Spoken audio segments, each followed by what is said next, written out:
firstly, I do apologise for the big gap that I've missed all the filming and uploading. I'm still trying to figure out.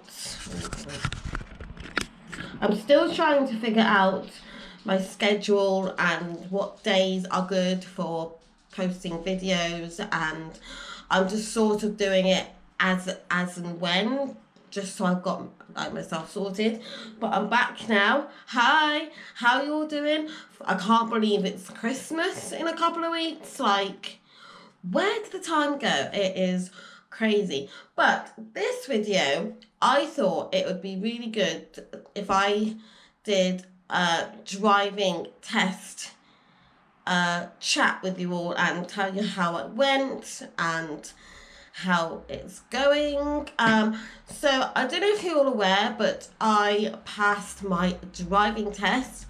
I never thought those words would come out of my mouth. Like, what? It did happen a while ago. It happened in August this year.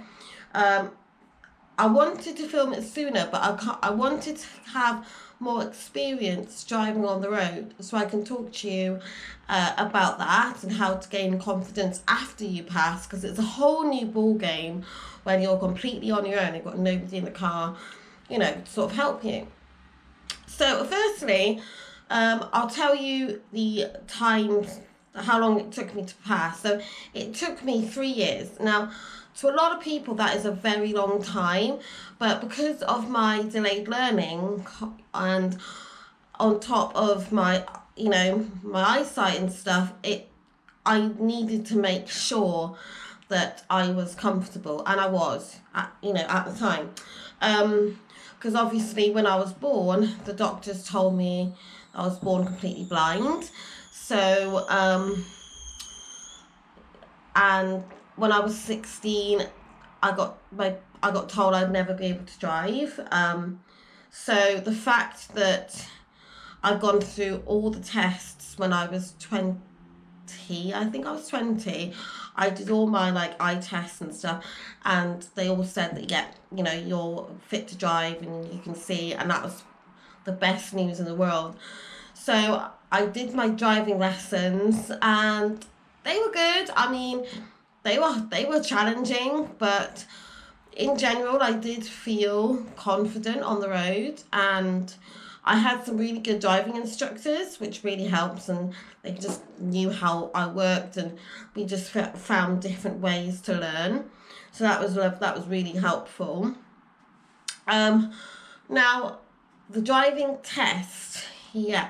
So it took a very long time for me to book it because I kept putting it off because I was nervous, or I just didn't feel confident, and I was so scared to get that, just to be told that I failed, that I basically just put it off. I kept pushing it back.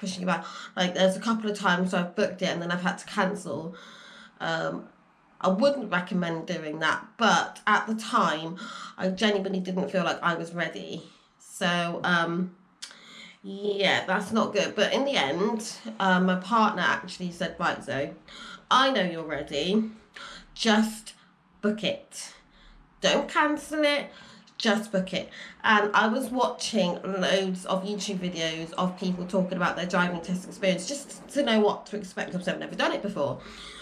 And I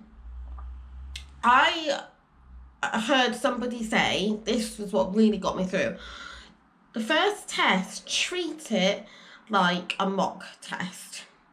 So go in, obviously try and feel confident and have faith in yourself, but go in with no pressure, no expectations, and you're less likely be disappointed. And that really helped, because I don't ask me how, but the morning of my test, I did feel calm. Like, obviously I was nervous, but I wasn't out of control nervous. Like, I felt relaxed and calm, and I was like, right, let's do it. You only live once, So the morning of the test, my instructor picked me up from my house, and I did another little lesson beforehand, And then she dropped me off at the centre and she waited in the waiting room. And then I was waiting and my name got called out. And I thought, oh my God, it's happening. But, you know, I've got to get it done. So first thing they do is they read out a number. You have to read a number plate from a certain distance. And that was fine. And then you get in a car and they did a show tell me question and, you know, all that. And yeah, that was okay. And then he took me to a car park and I did a drive-in parking. So it was quite frustrating because all this time I've been practicing parallel parks. Parallel parking I found really hard. Obviously I've got it now, but at the time it was really difficult. And I kept thinking, I've got to practice it, and I practiced all the others. But the one that they did was the drive-in. So I got a minor for that, but whatever, that's how it goes. So I drove on and then I did the sat-nav, and I've only done the sat-nav once, and I thought, oh my God, but it was actually okay. You just follow the sat-nav, make sure you listen to where you're going to turn. So we did that for a little while, and then we did where the examiner told me where to go. So I did that, and then after a while, we drove in to the test set, and I thought, thank God it was over. Like, nothing major happened. It's just such a relief when you know you're at the end, and you know you just can't wait to. And then I was sat there waiting patiently, but I completely missed what he said, and it's the most frustrating thing. But my instructor came and I kept saying, did I pass? Did I pass? And he just wasn't answering me. But my instructor said, Zoe passed, well done. Oh, what? And I just bursted into tears because I honestly thought something was going to get in my way. But no, I passed, and it was the best experience. And my boyfriend came over as well with the keys, and he walked the dog with him. And I just literally was like, I passed.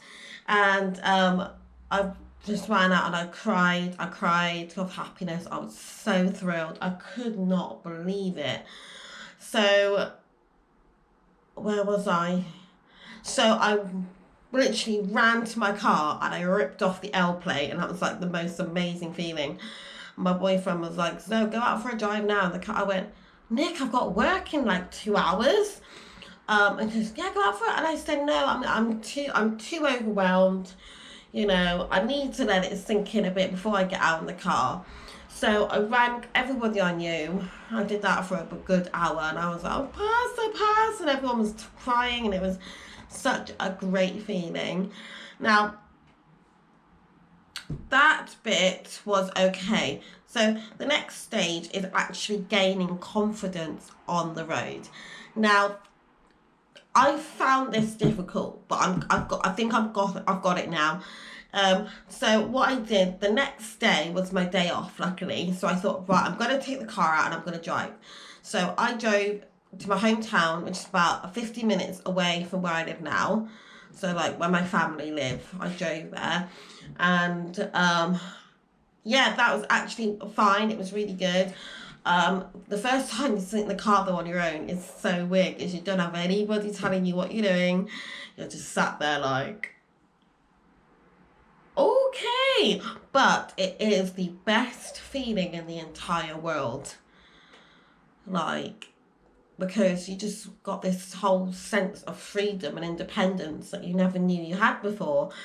And I drove and I got there and it was lovely.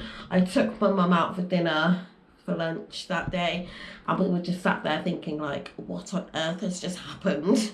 Like, this shouldn't be happening to people like me, but it did. And it just proves, no matter what the doctors say, you can do anything. I know I keep saying this in my videos, but do not let anybody tell you that you can't do something.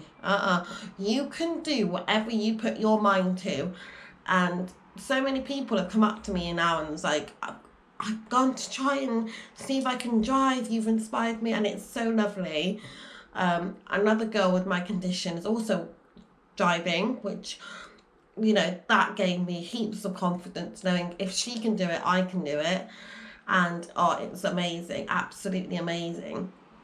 Now, we're in December now, so I've been driving for 4 months, and